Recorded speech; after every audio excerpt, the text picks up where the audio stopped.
Question na subscriber. Hindi na raw nag-apila yung employer niya. Tapos hindi rin sila nagkasundo sa pre-execution conference.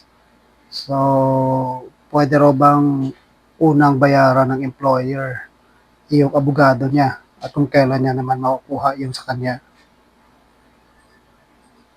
Ang nangyayari kasi kapag pre-execution conference na, diyan niyo pinag-uusapan kung paano bayaran yung judgment award, ano?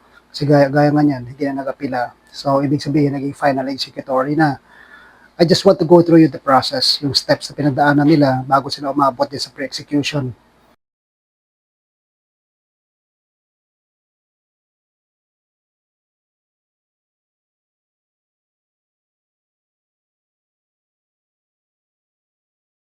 Although parang kung titingnan mo, parang irrelevant nang i-discuss dahil nga may pre-execution conference na. Ibig sabihin, malamang nag-file ng motion for issuance of writ of execution. Pero paano ba sila nakarating dyan? Ganito ang nangyari. So, nanalo na yan, hindi na nag-apila, final executory na yung kaso. Yung lawyer na itong subscriber na tatanong, nag-file ng motion for issuance of writ of execution. Most probably with prayer for pre-execution conference or to call the case to a pre-execution conference. So, yun na nga, doon sila umabot, nag-PXC, yung pre-execution conference, hindi sila nagkasundo kung paano babayaran. Now, sa pre-execution kasi, marami kayong pwedeng pag-usapan dyan, ano? So many things like anything under the sun, legal, ano? Legal yan. Depende sa mga combination, minsan bayaran cheque, installment, una mo nang bayaran si ganito, si ganyan. So depende talaga yan kung anong gusto nyo mangyari.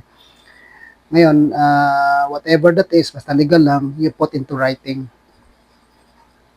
Ngayon, kung hindi kayo nagkasundo sa sistema kung paano magkabayaran, then walang magagawa si arbiter but to resolve the case, the motion for execution, ano, or for issuance of writ of execution, at maglabas siya ng writ of execution, address to the sheriff, si sheriff ngayon mangolekta. Kapag banded yung kumpanya, kukunin yung bond niyan, no? Kung cash bond, kung surety naman, mag-execute siya against the surety bond.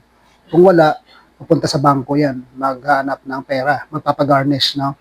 Kung despite all these things, wala pa rin nangyayari, pwede mag-levy ng mga property yan, sasakyan, building, aeroplano, helicopter, lahat ng mga assets pwedeng i-levy. Ngayon, yung sinasabi mong kung pwedeng unang bayaran yung lawyer, again, as I said, depende sa usapan ninyo. Pero sabi mo nga, nag-fail ang inyong pre-execution conference, ibig sabihin wala kayong napag-usapan. Ngayon, kung pinangakuan ka lang ng employer mo na bayaran mo na yung abogado mo, well, nasa sayo yan kung papayag ka.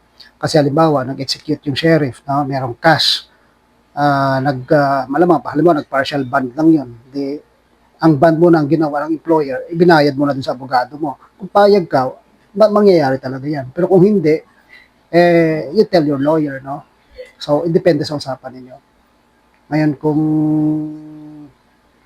hindi ka pumayag, then tuloy-tuloy lang yung execution. As I said, mag-enforce against cash bond, mag-enforce against surety bond, mag-enforce against magagarni sa bangko yan. So, suyurin yung mga bangko, titignan kung may deposit account yung employer mo, doon siya magagarnish. Kapag wala, magle-levy siya ng mga property, no? Sinasabi nga natin, pwedeng sasakyan, pwedeng building, house and lot. May mga nalaman pa tayo nga nag-levy against sa mga eroplano ng employer nila. Helicopter, yung mga ganyan, ano? So, lahat ng assets ng kumpanya, pwedeng managot yan sa judgment award. So kung ano man ang usapan nyo, depends sa'yo. Ikaw ang may control sa decision dahil ikaw yung complainant, ikaw yung party. Ang lawyer mo dapat sumunod lang so kung anong gusto mo mangyari. As long as ang gusto mo within the provisions of the law and rules. So nasa sa iyo yan. Practicality, ako I would not suggest kung malabo kung kailan ka babayaran. No? I would not suggest na mauna yung lawyer mong bayaran kung hindi malinaw kung ikaw kailan. Linawin mo muna kung kailan ka babayaran. Kapag malinaw na, may cheque na halimbawa, hingi kang post-dated check, okay naman na mauna ang lawyer. Kasi nangyayari din sa amin yan minsan kasi rendered service na kami. So, in some cases, gusto namin mabayaran na muna yung servisyo namin na ginawa namin. Pero, may clear na kung kailan babayaran naman ang complainant in that case. Hindi naman pwedeng tumanggap na ng bayad ang lawyer tapos nakatiwangwang yung rights ng complainant kung kailan naman siya babayaran. Kung meron pa akong dapat malaman sa case mo, let me know. Comment ka na lang.